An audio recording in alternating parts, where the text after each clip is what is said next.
കറിനാരങ്ങ വീട്ടിൽ വാങ്ങുമ്പോൾ ഇതുപോലൊന്ന് കറി വെച്ച് നോക്കാം കേട്ടോ. നല്ലൊരു ടേസ്റ്റാണ്. 1-2 മാസം ഇത് ഇരുന്നാലും കേട് വരത്തില്ല കേട്ടോ. അപ്പോൾ ആ ഒരു രീതിയിൽ നിങ്ങൾ ഇതുപോലെ ഒന്ന് ഉണ്ടാക്കി നോക്കിക്കേ. ചെറിയൊരു കഷ്ണം മീൻ പൊരിച്ചതോ ഉണക്ക മീൻ പൊരിച്ചതോ പപ്പടം പൊരിച്ചതിൻ്റെയൊക്കെ കൂട്ടത്തിൽ നമുക്ക് എന്നും ഇപ്പോൾ കറി ഉണ്ടാക്കാൻ നേരം കിട്ടിയില്ലെങ്കിൽ പോലും ഇതുപോലെ ഒരു നാരങ്ങ വെച്ചിട്ട് കറി ഉണ്ടാക്കി വെക്കുവാണെങ്കിൽ ഒരുപാട് നാളത്തേക്ക് ഇരുന്നോളൂ കേട്ടോ. നിങ്ങൾക്കത് ഉണ്ടാക്കി വെച്ചിട്ട് നിങ്ങൾക്കത് നേരെ ഒന്ന് ഫ്രിഡ്ജിലേക്ക് വെക്കാം കേട്ടോ. അപ്പോൾ ഒട്ടും തന്നെ കയ്പില്ലാത്ത രീതിയിൽ കറി വെക്കുന്നത് എങ്ങനെയാണെന്ന് കാണിച്ചു തരട്ടെ. അപ്പോൾ ഇതുപോലെ ഒന്ന് ഞാനിപ്പോൾ ഒന്ന് കഷ്ടിച്ചെടുത്തിട്ടുണ്ട് കേട്ടോ.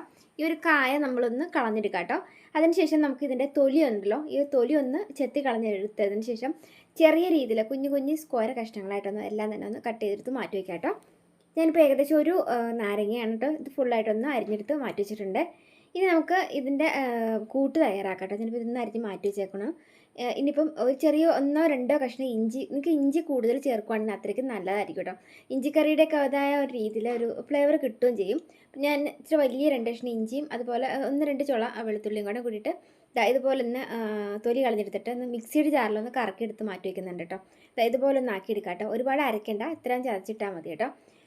ഇനി നമുക്ക് കുറച്ച് ശർക്കര വേണം. ശർക്കര എടുക്കുന്നത് എന്തിനാണെന്ന് വെച്ചിട്ടുണ്ടെങ്കിൽ ഒരുപാട് പുളി വരാത്ത രീതിയിൽ എടുക്കാനായിട്ട് ശർക്കര എടുക്കുന്നത്.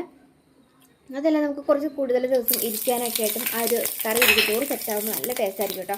അപ്പോൾ ഇപ്പോൾ 2-3 പച്ചമുളക് ചെറിയ രീതിയിൽ കുറേ പീസ് കഷ്ണങ്ങളായിട്ട് അതൊന്ന് അരിച്ചിട്ട് നമുക്ക് എണ്ണയിലേക്ക് ഇട്ട് കൊടുക്കാം കേട്ടോ. അതിന് കൂട്ടത്തിലേക്ക് നമ്മൾ ഇഞ്ചിയും വെളുത്തുള്ളിയും കൂടെ നമുക്ക് ആവശ്യപ്പെട്ടില്ലേ, അതുപോലെ ഇതുപോലെ ഇട്ട് കൊടുക്കണം കേട്ടോ. പിന്നെ ഒരു കുറച്ച് കറിവേപ്പിലയും കൂടെ ഇട്ടിട്ട് ചെറുതായിട്ടൊന്ന് മുരിഞ്ഞ് കിട്ടാവുന്ന രീതിയിലൊന്ന് വഴറ്റി കൊടുക്കണേ. ഇനി ഒരു 1.5 സ്പൂണോളം മല്ലിപ്പൊടിയും 1 സ്പൂണോളം മഞ്ഞൾപ്പൊടിയും കൂടി ചേർത്തിട്ട് ഇതുപോലെ ഒന്ന് ആ മല്ലിയുടെ ഒരു കുത്ത് മാറുന്ന രീതിയിലൊന്ന് ഇതുപോലെ ഒന്ന് ശരിക്കും ഒന്ന് വറുത്ത് കൊടുക്കാം കേട്ടോ. പിന്നെ ഞാനിപ്പോൾ ഒരു ഏകദേശം ഒരു 2-2.5 സ്പൂണോളം മുളക് പൊടിയാണ് ഇട്ടേക്കുന്നത്. ആ ഒരു മുളക് പൊടി നമുക്കൊന്ന് നല്ലൊരു നമുക്ക് കളർ കിട്ടാനായിട്ട്, നമുക്ക് ആ ഒരു അച്ചാർ പോലെയുള്ള നല്ലൊരു കറിയാണ്. അപ്പം അതിന് ഇത്തിരി കളർ കിട്ടാനായിട്ട് നമുക്ക് ഇത്തിരി വെളിച്ചെണ്ണയും കൂടെ കൂടിയിട്ട് ആ മുളക് പൊടിയുടെ മുകളിലേക്ക് ഇട്ട് കൊടുത്തിട്ട് വേണം ഒന്ന് വഴറ്റിയെടുക്കാനായിട്ട്. അപ്പം നല്ലൊരു കളർ കിട്ടുകയും ചെയ്യും, കറി നല്ലൊരു ടേസ്റ്റും ആയിരിക്കും കേട്ടോ. അപ്പോൾ ഇനിയിപ്പം ഏകദേശം ഞാനിപ്പം ഒരു ചെറിയൊരു ഹാഫ് സവാളയാണ് എടുത്തേക്കുന്നത്. സവാള ഒന്ന് ചെറിയൊരു കഷ്ണങ്ങളായിട്ട് സ്ക്വയർ പീസ് കഷ്ണങ്ങളായിട്ട് ഇതുപോലെ ഇട്ട് കൊടുത്തിട്ടുണ്ട്. നിങ്ങൾക്ക് സവാള ഇട്ട് കൊടുക്കണമെങ്കിൽ ഇട്ട് കൊടുക്കാം. പക്ഷേ നമ്മൾ ശർക്കരയൊക്കെ ചേർത്ത് നമ്മൾ ഇതുപോലെ സവാളയൊക്കെ ഇട്ട് കൊടുത്ത് കഴിയുമ്പം നല്ല രീതിയിൽ തന്നെ നമ്മുടെ ഒരു നാരങ്ങയുടെ പുളിയൊക്കെ പിടിച്ചിട്ട് നല്ലൊരു ടേസ്റ്റ് ആയിരിക്കും കേട്ടോ. അപ്പോൾ ഞാനിപ്പോൾ ഇതുപോലെ ഒരു ചെറിയൊരു സവാളയും അതുപോലെ ശർക്കരയും കൂടെ ചേർത്തിട്ട് ഒന്ന് ഉരുക്കിയെടുക്കാനായിട്ട് ഒരിത്തിരി വെള്ളം കൂടി ചേർത്ത് കൊടുത്തിട്ടുണ്ട് കേട്ടോ. ഇതുപോലെ ഒന്ന് കൂട്ടി ഇളക്കി ഒന്ന് മിക്സ് ചെയ്ത് കൊടുത്തിട്ടൊന്ന് തിളയ്ക്കാനായിട്ടൊന്ന് വെയിറ്റ് ചെയ്യാം കേട്ടോ. ഇതുപോലെ തിളച്ച് വരുമ്പം ഒരു നുള്ള കായം ഇതുപോലെ ഒന്ന് പൊടിച്ചിട്ട് കൊടുക്കാം കേട്ടോ.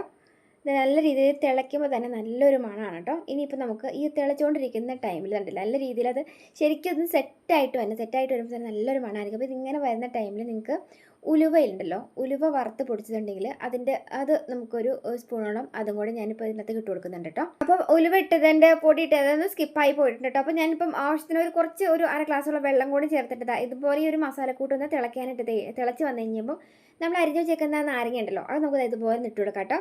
ജസ്റ്റ് നമുക്ക് ഒരു കുറച്ച് നാരങ്ങ ഇട്ട് കൊടുത്തിട്ട് അതിൻ്റെ ബാക്കി അങ്ങോട്ട് മസാല ഒന്ന് ഫുൾ കൂട്ടിളക്കിയതിന് ശേഷം ബാക്കി അങ്ങോട്ട് ഇട്ട് കൊടുത്തിട്ട് ഇതുപോലെ ഒന്ന് തട്ടി വെപ്പി ഫുള്ളായിട്ടൊന്ന് കൂട്ടിളക്കാം കേട്ടോ. പിന്നെ ഉപ്പ് ഇട്ട് കൊടുത്തിട്ടുണ്ടായിരുന്നു, ഉപ്പും കൂടെ സ്കിപ്പായി പോയിട്ടുണ്ട്. അപ്പം ഉപ്പും കൂടെ ഇട്ട് കൊടുത്തിട്ട് നമുക്കൊന്ന് മൂടി വെച്ചിട്ട് ഒരു 5 മിനിറ്റ് നേരം തിളയ്ക്കാനായിട്ടൊന്ന് വെയിറ്റ് ചെയ്യാം കേട്ടോ.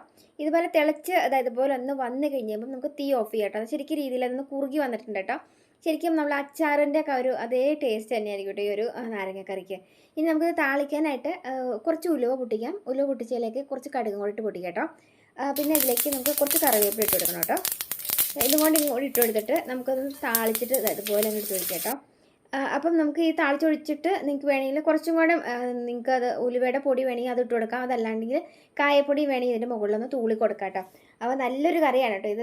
നമുക്കിപ്പോൾ എന്നും കറി ഉണ്ടാക്കാനൊക്കെ പറ്റാത്ത ദിവസങ്ങളിൽ ഇതുപോലെ ഒന്ന് ഉണ്ടാക്കിയിട്ട് ഫ്രിഡ്ജിലേക്ക് വെക്കുവാണെങ്കിൽ ചെറിയ മീൻ പൊരിച്ചതിൻ്റെ ഒക്കെ കൂട്ടത്തിലും പപ്പടം പൊരിച്ചതിൻ്റെ കൂട്ടത്തിലും കൂട്ടാൻ പറ്റിയ നല്ലൊരു കറിയാണ്. അപ്പോൾ ഉണ്ടാക്കി നോക്കാം കേട്ടോ.